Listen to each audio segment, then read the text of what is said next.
Well, finally, we are going to be facing the Baltimore Ravens, a game that we really didn't want to play, a game that we thought we would be in a different position coming to this week, okay? The only thing I'm really thinking about in this matchup, even though the Eagles will be home, they will have some fans there, which is not going to make a huge difference, but hopefully it does help. But the Baltimore Ravens have caused turnovers the past, 16 games straight, longest tenure in the NFL. They have pretty much have gotten a turnover every single game they've played.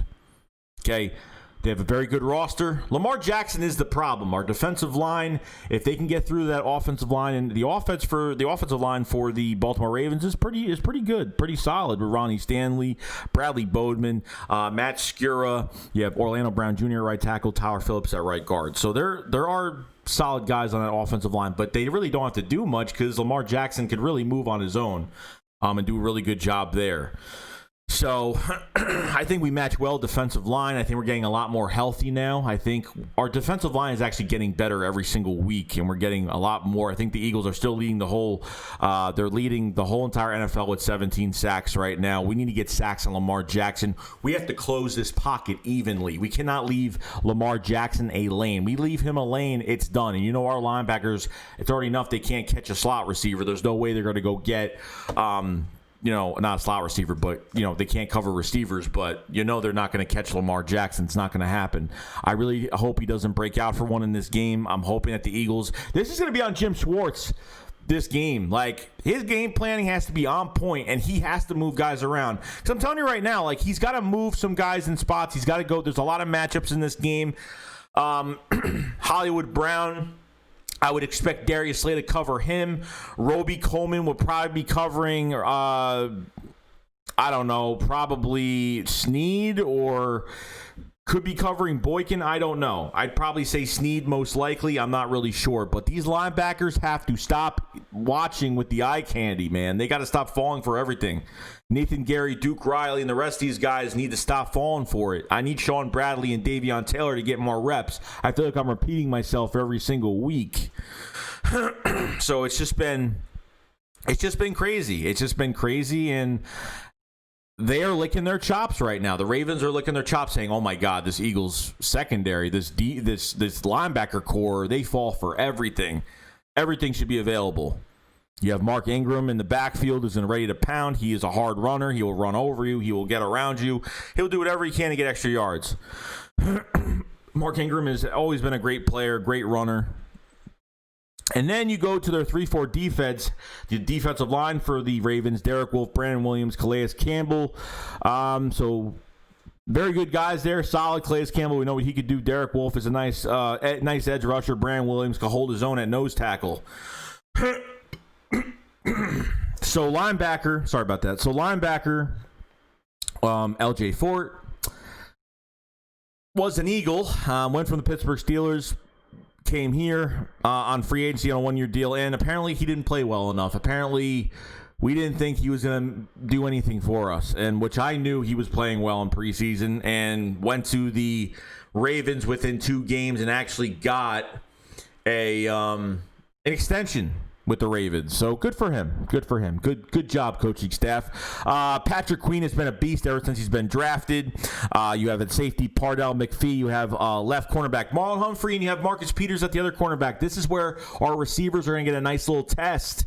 Travis Fulgham is going to have another test this week against Marcus Peters and Marlon Humphrey. Okay, so it should be pretty good. I'm excited about this receiver core. I'm excited about what John Hightower hopefully have a big game.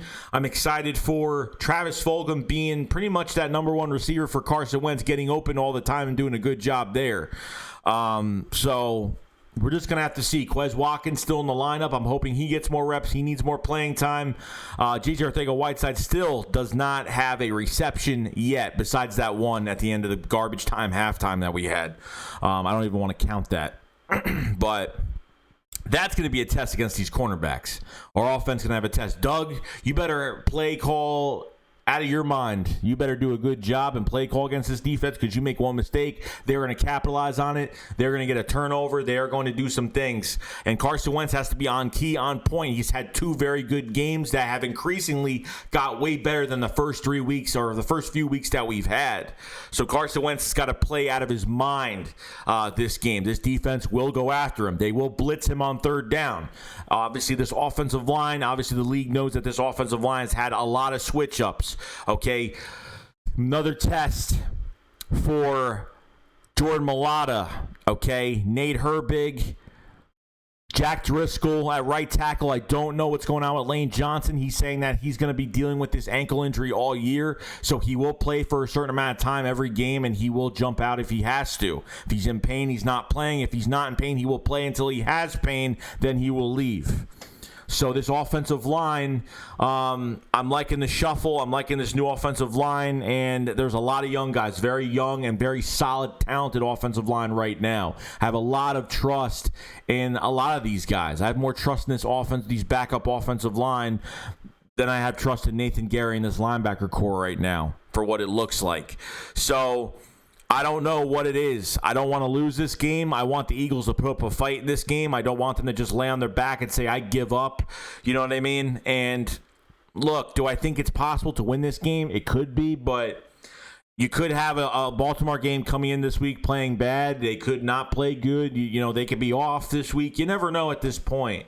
But the Eagles need to play their hearts out and play that they're still fighting. Because after this game, guys, you have 2 very important division games they have to win. They cannot lose these division games, because this is where these next 3 games is where the division could start turning just a little bit. Okay, and I'm just saying just a little bit, not even by a mile, because everybody in the NFC East doesn't even have over 2 wins right now. So it's just been crazy.